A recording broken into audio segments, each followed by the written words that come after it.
Bonjour à tous et bienvenue à notre émission MONUC Réalité, un programme de l'unité vidéo de la MONUC.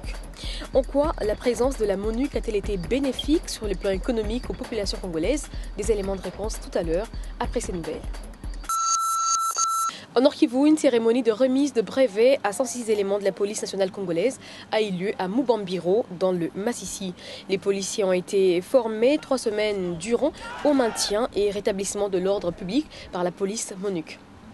Je voudrais ici rappeler que la dernière résolution 1906 du Conseil de sécurité des Nations Unies sur le mandat de la MONUC met un accent particulier sur la protection des civils. C'est dans ce cadre que la police de la MONUC apporte son soutien à la PNC pour renforcer les capacités opérationnelles de ces éléments et rappeler aux officiers et agents de la PNC leur devoir de garantir une protection effective et efficace aux personnes les plus vulnérables dans la population congolaise. À Kinshasa, la MONUC et le gouvernement congolais ont rendu un hommage aux victimes du séisme du 12 janvier dernier en Haïti. La tragédie a fait au moins 200 000 morts, 1,5 million des sans-abri. 87 membres du personnel onusien ont trouvé la mort à ce jour et 9 autres demeurent encore introuvables. Les Nations Unies qui pleurent aujourd'hui leurs vaillants combattants, morts armes à la main et sous son drapeau, représentant l'emblème universel de l'unité de toute l'humanité, sont pour nous, Congolais, synonymes de liberté et de solidarité.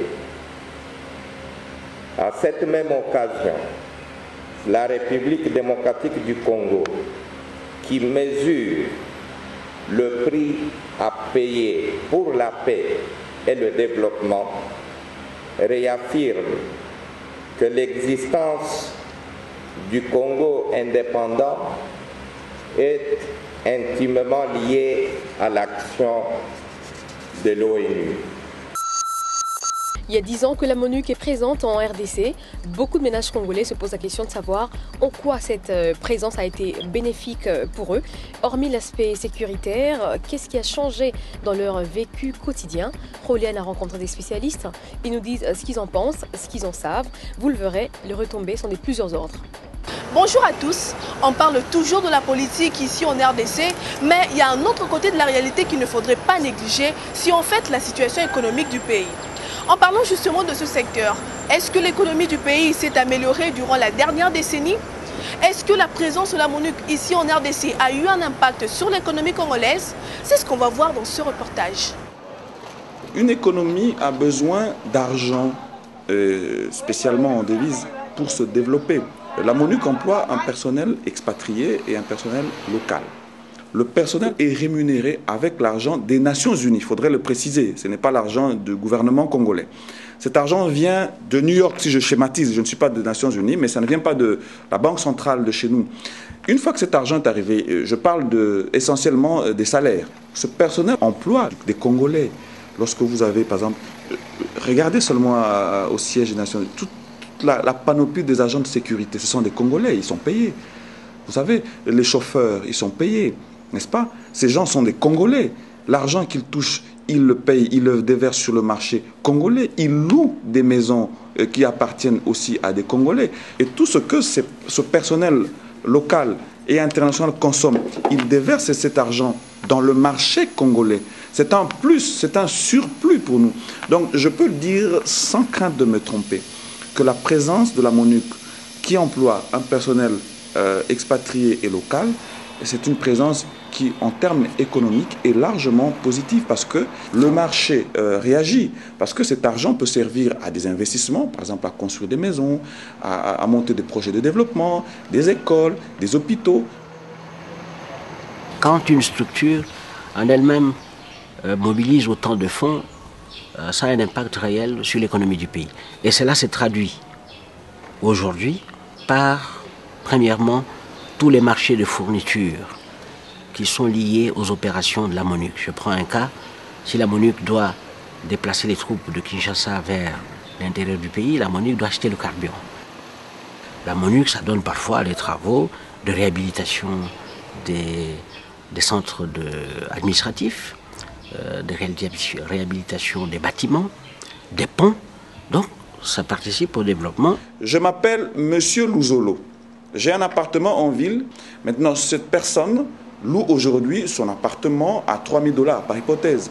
Mais si ce loyer est régulièrement payé, mais c'est 3 000 $, parce que je vous donne un cas concret que j'ai vécu moi-même, et dans le cas qui nous concerne, cet argent a servi à cette personne Louzolo de monter un élevage de porcs qui se trouve dans la périphérie de la ville.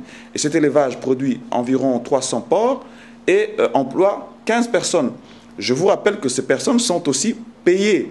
Et ils déversent aussi de la même manière, selon le même principe, cet argent sur le marché et sur l'économie réelle. Et donc, l'économie s'en porte mieux. Lorsque la MONUC partira, on se rendra compte de cette situation-là parce que ceux qui bénéficiaient des avantages de la MONUC vont voir ces avantages disparaître, notamment pour les ménages. 2600 ou 2500 Congolais qui sont payés par la MONUC, c'est une population active d'à peu près 10 000 personnes. Et si ces 10 000 personnes se trouvent sans emploi, sans que des dispositions aient été prises au départ, ces gens-là sentiront que l'impact de la MONUC était réel sur le fonctionnement de l'économie nationale. Dans un pays comme la RDC, qui est un pays post-conflit, et un grand pays connu pour ses matières premières, définitivement la présence de la MONUC est un plus. Vous ne pouvez investir que dans un pays où la paix est là, où la paix est en train d'être restaurée. Et la présence de la MONUC, c'est ce facteur-là, ce facteur positif qu'on peut évoquer et qui est important pour tout investisseur. Vous le savez maintenant, ce n'est pas le gouvernement congolais qui paye la MONUC, mais le budget de la MONUC provient des pays bailleurs de fonds de l'Organisation des Nations Unies. Et vous savez, la RDC en tant que membre des Nations Unies bénéficie de cette aide. J'espère que vous avez également compris c'est quoi l'impact de la présence de la MONUC ici en RDC sur l'économie bien sûr, comme les experts l'ont expliqué. Encore une chose avant de finir ce reportage, c'est que la MONUC partira. Mais son retrait se fera graduellement parce que la MONUC continue à travailler pour maintenir la paix et la stabilité de la RDC. Voilà tout pour ce reportage, à très prochainement. La MONUC a certes entraîné un renchérissement du coût de la vie, mais les retombées en 10 ans de présence ont été significatives pour l'économie du pays grâce à l'injection des devises. Il y a par ailleurs tous ces projets à impact rapide financés et qui ont permis à bon nombre de personnes de se soigner, d'aller à l'école, de reprendre le commerce ou d'avoir le courant électrique. Et la liste est longue. Sur ce Prends Fin MONUC Réalité, merci de nous avoir suivis.